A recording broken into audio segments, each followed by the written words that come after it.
Budapest is known for its old world charm and for being a European cultural hub.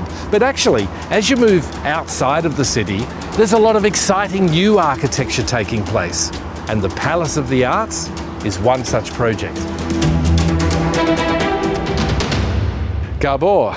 Welcome in Budapest. Well, thank you. And thank you for having me at this enormous and most fabulous complex. Now, what was the brief here, apart from being enormous? The brief was, let's do a performance center in the outskirts of Budapest, which give new life in this part of the riverbank. So, firstly, to install 3 different institutes. The great concert hall for 2,000 seats, the Ludwig collection with a reception hall and a little chamber hall, and the festival theater for 450 seats. You asked me to meet you in the lobby, which I have, but I can't help but notice we're on the first floor, not the ground floor. Now, I covered another story with you here in Budapest at the Hungarian State Opera House, and that's what Ebel did 140 years ago. I think we deeply involve our tradition in the new architecture. Not only where is the main floor, but also the forms.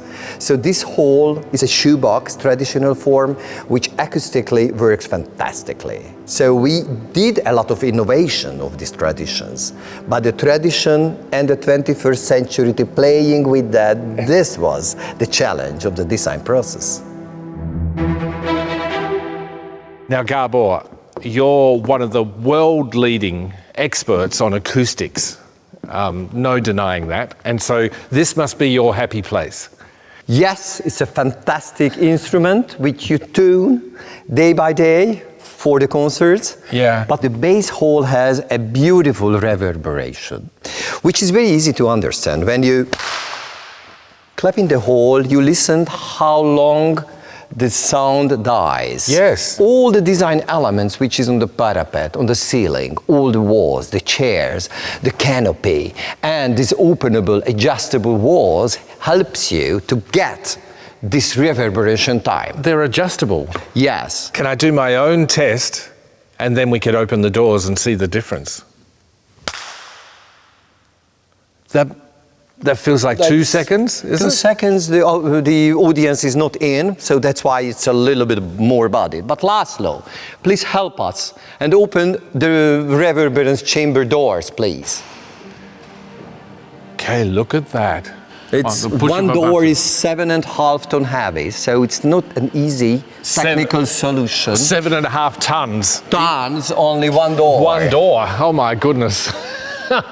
Let's make another examination.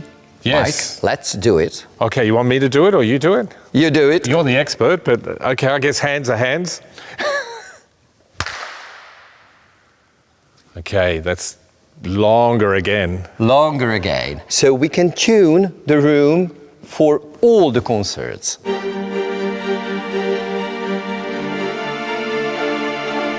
So Csaba, I'm seeing MUPA signs around here. I call it Palace of the Arts, but what's MUPA? Yeah, MUPA is coming from the Hungarian name of the Palace of the Arts, Művészetek Palotája, very similar to MoMA in New York. Oh, of course. Okay, so it's what the taxi drivers call it. Yes, this is a performing arts center, and it was something special in the beginning of the 21st century, because originally in Europe, the theaters and the museums were built in separate streets. This is a kind of American model.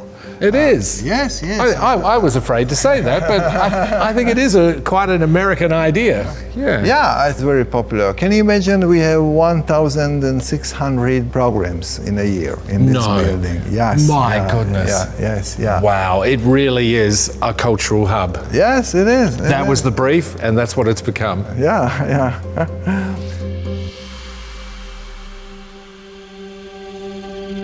The Palace of the Arts, or MUPA, is at a crossroads.